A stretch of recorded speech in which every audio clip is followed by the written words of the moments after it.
NEET UG विवाद में NTA और सरकार ने सुप्रीम कोर्ट में अब अपना हलफनामा दाखिल कर दिया है। सुनवाई जो आज है उससे पहले हलफनामे में क्या कहा है ये सुनना बहुत जरूरी है, क्योंकि उसी ढर्रे पर आज सुप्रीम कोर्ट में बातचीत होने वाली है। आपको बता दें कि जो एफिडेविट दाखिल किया एनटीए और सरकार ने, उसमें साफ तौर पे कहा कि बड़ी मैल प्रैक्टिस जो है वो नहीं हुई है। इस तरह की बात जो कही है।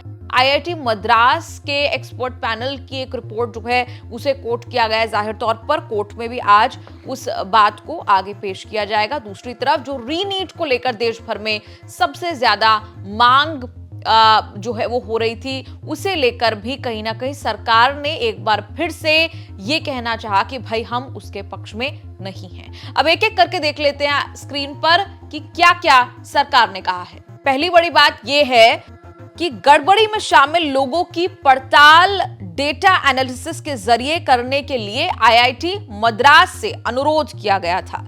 जिनके ज्यादा नंबर आए हैं उनका डेटा विश्लेषण ये बताता है कि बड़ी अनियमितता नहीं हुई है। ये साफ तौर पर कह रहे हैं, क्योंकि ग्राफ ऊपर उठने के साथ ही जल्दी ही नीचे भी गिर जाता है, यानी घंटी के आकार का ग्राफ है। ये कहा है सुप्रीम कोर्ट में एनटीए और सरकार ने। अब दूसरी बात पर आ जाते हैं। दूसरा तर्क जो है वो क्या रखा है। केंद्र सरकार ने कहा कि जांच के साथ ही एहतियातन नीट काउंसलिंग भी जुलाई के तीसरे हफ्ते में कराने का निर्णय लिया गया है। तो एक तरह की घोषणा है जो सरकार ने अपने हलफनामे के माध्यम से कही है। 3rd वीक ऑफ जुलाई में काउंसलिंग की बात जो है वो कही है।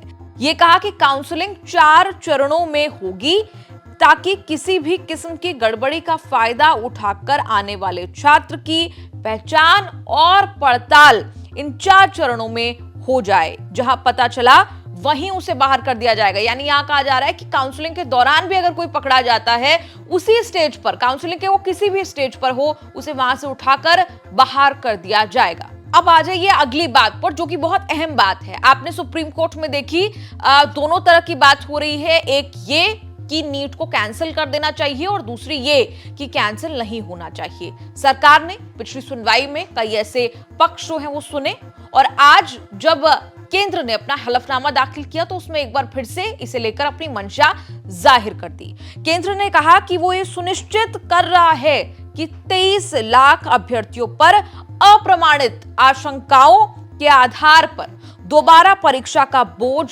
ना डाला जाए। केंद्र सरकार ने यह भी कहा कि वो सुनिश्चित कर रहा है कि गलत तरीके से फायदा उठाने के दोषी किसी भी अभ्यर्थी को कोई लाभ ना मिले। अब आगे बढ़ते हैं। यहां पर साफ तौर पर सरकार ने कह दिया वो इस पक्ष में नहीं है। वो बोझ जो है वो छात्रों पर, 23 लाख छात्रों पर नहीं डालना चाहती कि वो दोबारा एग्जाम लें। अब आईआईटी मद्रास पर आ जाते हैं, जिसकी हम बात कर रहे थे। सरकार ने अपने हलफनामे में क्या कहा है। हलफनामे में देख लीजिए, कहा है कि आईआईटी मद्रास से उन्होंने आग्रह किया था कि वो नीट यूजी परीक्षा के उम्मीदवारों का एक डेटा एनालिसिस जो है वो करने में मदद करे। आईआईटी मद्रास ने शहरवार और केंद्रवार 2 सालों का विश्लेषण किया, यानी कि 2023 और 24 का उन्होंने विश्लेषण किया, और ये विश्लेषण शीर्ष टॉप 1.5 लाख रैंक के लिए जो है वो किया गया है। अब आ जाते हैं आईआईटी मद्रास के दूसरी बात पर। आईआईटी के मद्रास के विश्लेषण से ये पता चलता है, ये सरकार कह रही है कि ना तो बड़े पैमाने पर गड़बड़ी के कोई संकेत हैं और ना ही किसी खास सेंटर के उम्मीदवारों को मदद मिली, जिसके चलते उन्होंने असामान्य स्कोर मिला। आप जानते हैं हरियाणा के एक एग्जाम सेंटर पर आरोप लग रहे थे। आरोप ये थे कि एक सेंटर से कई सारे टॉपर्स निकल कर आए हैं। यहां पर आईआईटी मद्रास के विश्लेषण को कोट कर दिया गया है और कहा है कि बड़े पैमाने पर गड़बड़ी का कोई संकेत नहीं है और ना ही किसी खास सेंटर पर उम्मीदवारों को मदद मिली, जिसके चलते उन्होंने असामान्य रूप से जो है वो स्कोर मिला उन्हें। इसके बाद सरकार ने कहा कि आईआईटी मद्रास की स्टडी के मुताबिक छात्रों को मिले अंक में समग्र वृद्धि हुई है, खासतौर से 550 से 720 अंकों के बीच।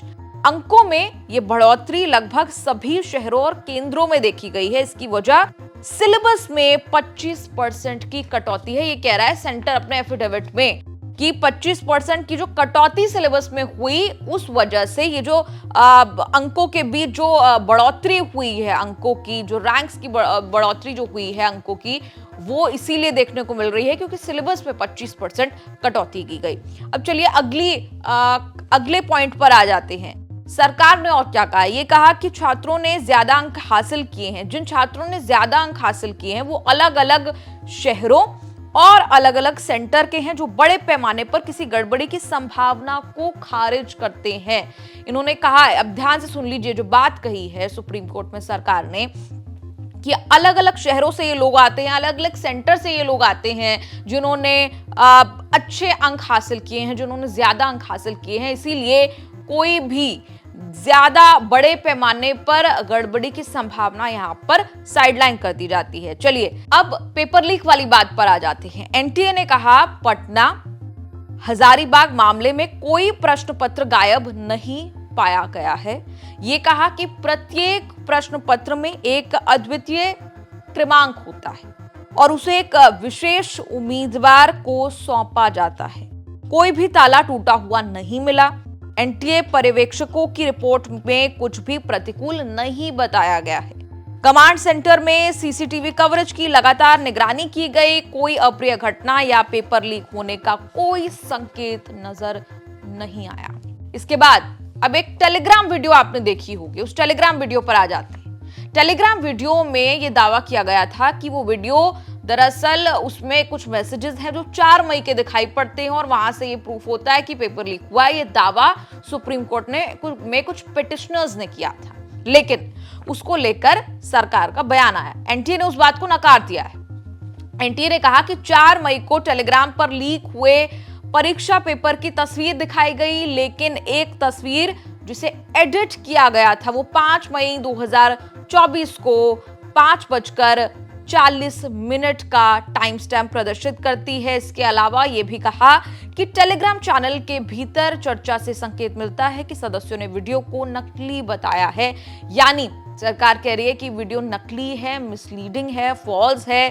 प्रारंभिक लीक की गलत धारणा बनाने के लिए टाइम स्टैम्प में हेर फेर किया गया, मैनिपुलेट किया गया। ये यहाँ पर तर्क जो है उस टेलीग्राम वीडियो को लेकर आ रहा है, फॉल्स है, मैनिपुलेटेड है, ये कहा गया है। तो ये हलफनामे की कुछ मुख्य बातें थी जो अभी हमने आपको बताई। एनटीए और सरकार ने कल रात को एफिडेविट अपना दाखिल किया। सीबीआई ने भी अपनी बंद लिफाफे में स्टेटस रिपोर्ट दी। हलफनामे में आप देखेंगे मुख्य तौर पर जो बिंदु अहम है, साफ तौर पर यह कहा गया है आईआईटी मद्रास के पैनल को भी कोट करते हुए कि कोई बड़े स्तर की अनियमितता नहीं हुई है। इस पूरी रिपोर्ट पर आपका क्या कहना है, कमेंट्स में लिखकर अपनी राय जरूर दें और देखते रहिए न्यूज़ तक।